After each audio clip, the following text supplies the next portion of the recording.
heard you're defending Hogsmeade against foes. You know, there is such a thing as trying too hard.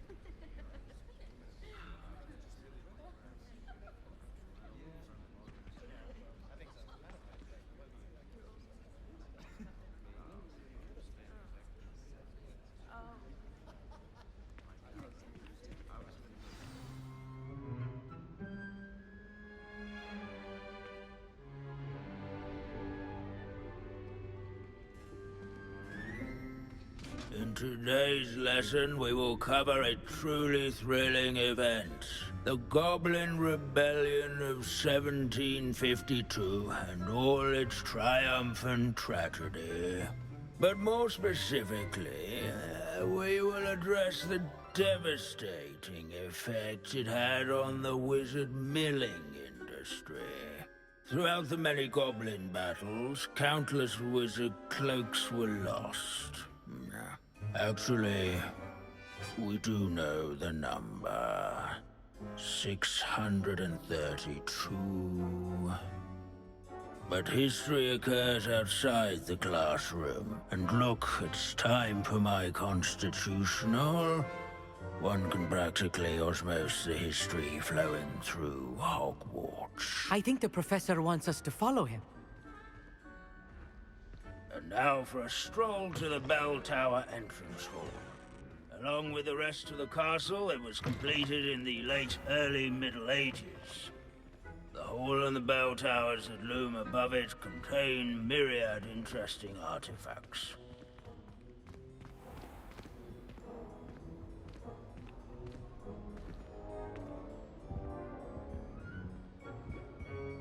Good to see you again. Recovered from that nasty bout of dragon pox, have we?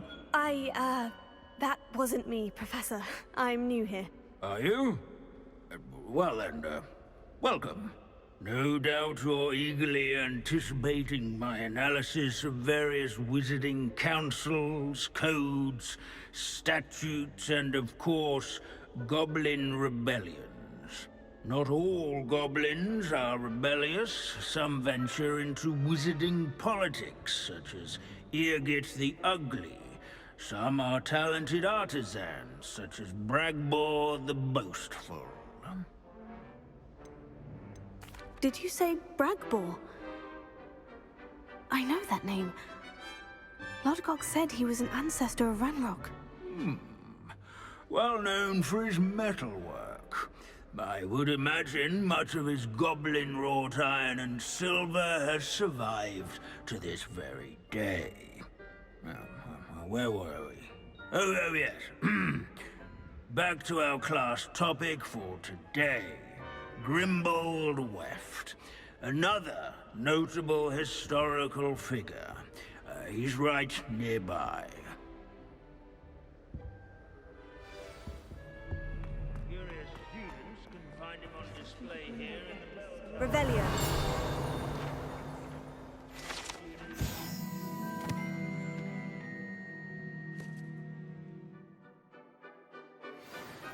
Oh yes, I see you found Grimbold Weft. Yes, I rather enjoyed seeking him out. The thrill of the scholarly pursuit. I know the feeling quite well.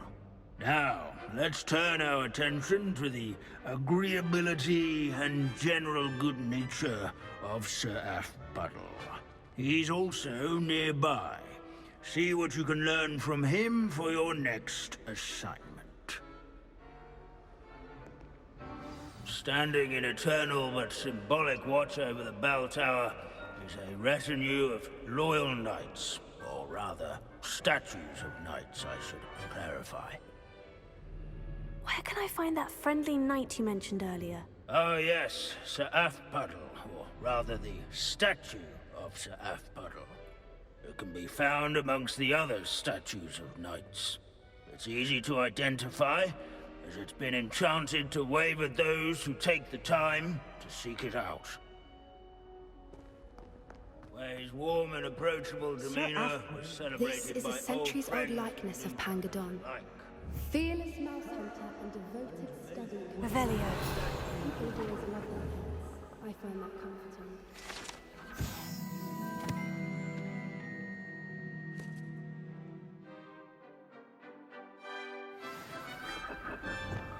Incendio!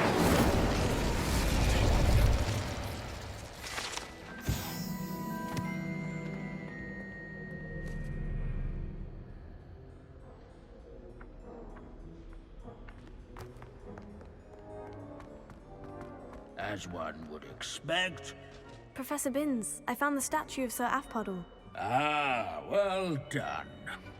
Alas, Sir Afpuddle's affability was his undoing. Died instantly trying to befriend a basilisk. Eye contact is not always to be encouraged. So beloved was he that even some goblins mourned his passing. Of course, that did not bode well with the rest of the goblins, most of whom could not abide mourning the loss of a wizard. Pity goblins and wizards can't get along. True, but imagine how dull my lectures would be without goblin rebellions to discuss. History does tend to repeat. It is a series of patterns, a thought both comforting and disconcerting. The wise student, such as yourself, will learn from it.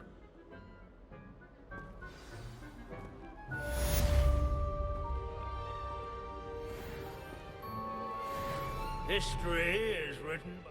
I still can't believe we escaped the Ashwinders. You may not realize it, but you are the talk of the school since you saved me that day. I wonder how everyone knows about it. I told my mother in the hope that she would be more forgiving of what I have been up to if it came from me. She likely told other professors, and news travels quickly. Unfortunately, she might, in fact, have been even less forgiving than I'd hoped. If she knew more about what you've done, I suspect she'd be proud. If she knew any more about what I've done, she would never let me out of her sight again. I'm sorry. Has Officer Singer done anything with the evidence we provided? She has not. Harlow is as strong as ever. Someone needs to stop him, whether it is us or Officer Singer. If someone had stopped the monsters like him in Matabeleland, my father would be alive today. What exactly happened to your father? It was a beautiful day. My mother had gone to tend to a neighbor who was ill, and so my father and I were galloping in the savannah. Galloping? Your father was also an animagus, I take it? He could become the most majestic giraffe, and he would carry me on his back, my arms around his neck. We were on our way home when we surprised a group of bandits who had come from our village. One of them saw me just as he removed a scarf from his face. He shouted and then aimed his rifle. He didn't want you to identify him. Exactly. In an instant, my father bowed his neck to protect me and was hit. As he fell, my father changed back into his human form. When the bandits saw this, they turned and ran in fear. Magic terrified them, and then he was gone. And it was all my fault. Your fault? How so? He died protecting me. If I had been capable of protecting myself, he would still be alive today. My mother and I tried to go on without him, but it became too much for us there. A few years later, we left to come to Scotland. Do you think your father would approve of the things we've been doing? Oh my, that is a good question. In theory, yes. Although he would worry as my mother does. But I think he, of all people, would understand my persistence. My father never shied away from a fight for good, no matter how ruthless the foe. And I think he would have enjoyed knowing that I had a compatriot like you. Do you think taking down the Ashwinders will avenge your father's death? No. Vengeance is not what drives me. My father would not want that. He, and my mother, raised me to believe that it is a privilege to be able to fight for those who cannot. I know there is risk involved, but I feel it is worth it. I am glad you seem to think so too. What does your mother think about all of this? Well, as you saw, she worries a great deal. She is an excellent seer, but I think it bothers her to this day that she did not see my father's death coming. She misses him, as do I. So I believe on some level she understands my need to seek justice in a small way. But that does not mean that she likes it. I'm sorry, Natty. I can't imagine what you've been through. Your father sounds exceptional. He was. Truly extraordinary. And thank you for your kind words. We all have our burdens. My father had a saying about that. Yes, I remember. Rain does not fall on one roof alone. Exactly. Soon you and I will put an end to the Ashwinders, beginning with Harlow. And once he is gone, we will turn our attention to Rookwood. We are making progress, and we will succeed. Thank you again for saving me. You deserve all of the praise you have received.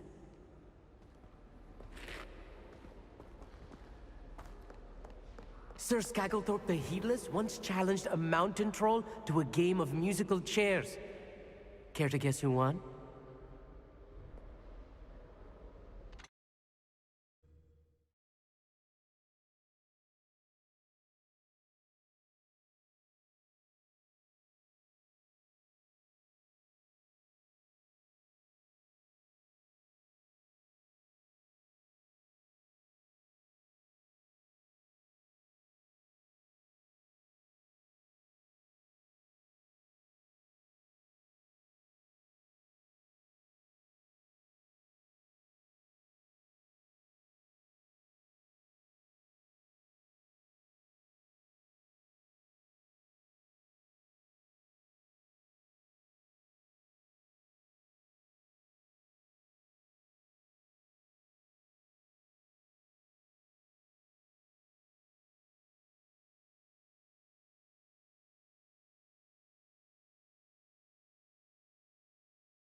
I don't know why you don't just get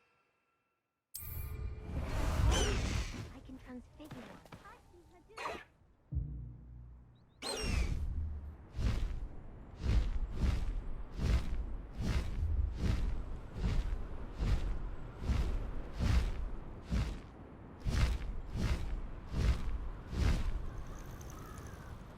Oh, good, you're safe.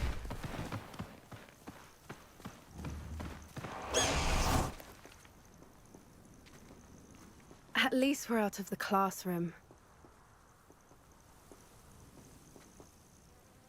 There you are. You were in such a state when you left. The poachers got to my gran. Someone recognized me in Horntail Hall and they got to her. What do you mean? Is she all right? She's fine, thank goodness. But they were at her house, our house. They assumed I'd sent the egg there. She said they took the whole place apart looking for it, screaming that we'd cost them everything. I'm sorry, Poppy. I'm glad she's all right. I don't think either one of us could have anticipated that. I should have known. I underestimated the poachers. And now another creature's in danger. What do you mean? The poachers refused to leave empty-handed, so they took valuable journals that Gran had discovered when she was researching rare creatures. One of them contained theories about a secret hiding place of the Snidget, long thought to be extinct. I take it you aren't going to let the poachers anywhere near the Snidgets. Gran wants me to stay out of it, but I know she's devastated that poachers might go after the Snidgets, if they still exist. We had the element of surprise on our side when we saved that dragon, but the poachers will be watching for us now. We need allies. Others who hate the poachers enough to help us, who value creatures as much as... Merlin's beard! You're a genius! The centaurs! They'd want the Snidgets protected at all costs. Centaurs aren't known for being the friendliest lot, especially not with wizard kind. And not right now. We'll need to be careful in how we approach them. Tensions with them are high. Still, I think they may be our only hope.